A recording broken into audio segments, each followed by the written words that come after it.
The trail to Washington has been a long one for Barack Obama. But as he heads into the final stretch down Pennsylvania Avenue to the White House, his journey is not his own. Millions of Americans made the way for him by electing him as their president. But millions more paid the price through struggle, war, and tears to make this historical dream come true. Because I have a dream that my 4 little children will one day live in a nation where they will not be judged by the color of their skin, but by the content of their character. I have a dream today. It's a reality that still hasn't hit home for Reverend Orim Meikle of Toronto's Rhema Church. Like many, he got caught up in the 2008 election, but never would have predicted this outcome. I wrote a blog, and in my blog I said no. I said I didn't feel that America was yet ready for him. Even after clinching the Democratic nomination, Reverend Meikle was still skeptical. But November 4th changed everything. So what happened? I think his message, I think America was looking for change. Clearly, I think coming out of the Bush era, they were looking for something drastic. I'm tired of seeing the two words that dominated Obama's campaign were hope and change. And it was that message that resonated so deeply within the Black community, according to Reverend Meikle. Obama's victory was theirs too. I think it's vindication for years of, maybe for lack of a better term, years of oppression, feeling like they were second class, that they were somehow not able to crack that ceiling and get into a significant place of authority and power. As I said to you before, most of our role models are entertainers, athletes, things of that nature, people of that nature. But I think he provides a different perspective for us to let us know that, guess what, we can aspire to those positions of authority and power, and we can do that because he's done that. And now it's time to celebrate. The inauguration will be unprecedented in numbers, security, and symbolism. I didn't think I would live to see this coming. I thought maybe way in the future, but it's just a blessing that it's happening now.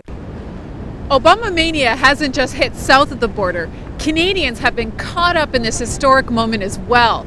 And while thousands have made their way across the border to witness the inauguration, millions more will be glued to their TV sets to see history in the making.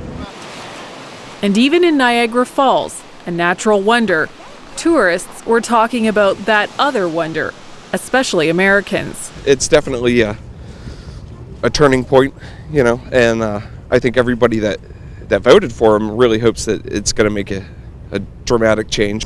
I think it's a very, very memorable moment, and it shows, how much we've grown as a country and the opportunities that we're giving to anybody who is an American over there.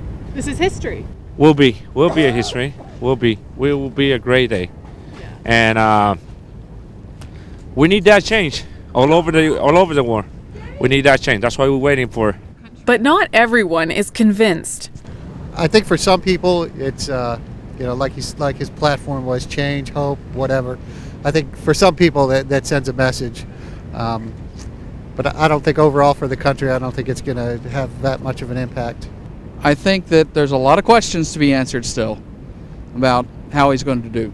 It's questionable. I hope there's some success for all of us in this, but it's yet to be determined.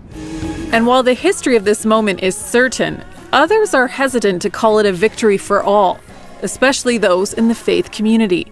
But it's not all rosy. No, it isn't all rosy, because I think what we have to do is we have to balance inspiration with a political agenda. And I think what a lot of people are doing is we're so enamored with what's going on. It's a significant moment in history, a moment unlike any other moment that we've seen or known. But I think at the same time we've got to balance his political agenda with the inspiration that he brings. And I think if we can do that, we can then begin to look critically at what he's all about, what he's trying to achieve, and then we can, believe it or not, we can disagree with some of his positions while still agreeing with his accomplishments. Obama's positions on hot-button issues like abortion and same-sex marriage worry some.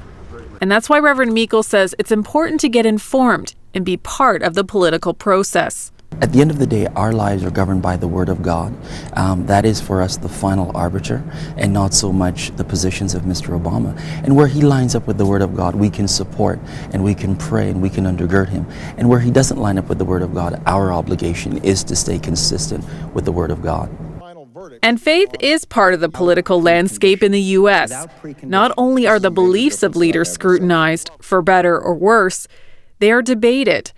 Both presidential candidates took part in an intense pre-election discussion at Saddleback Church in California. I watched the debates at Saddleback, and I thought it was wonderful to see how faith was intertwining with policy, and God was having a seat at the table of decision-making.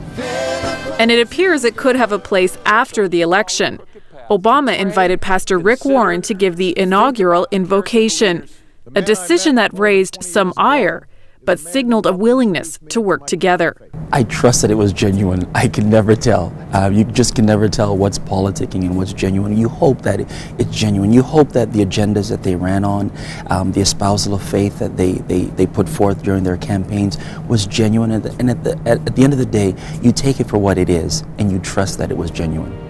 Never before has so much hope and expectation been pinned on a president. And that's why Reverend Meikle says it's important to keep Barack Obama in our prayers and put Obamamania in perspective. It is. I think it's a moment of celebration for all people, Canadians, Americans, globally. And I think we should celebrate a great historic moment while at the same time bringing balance and perspectives to the times in which we live. Times that are about to change. In Toronto, Denise Lodde, 100 Huntley Street.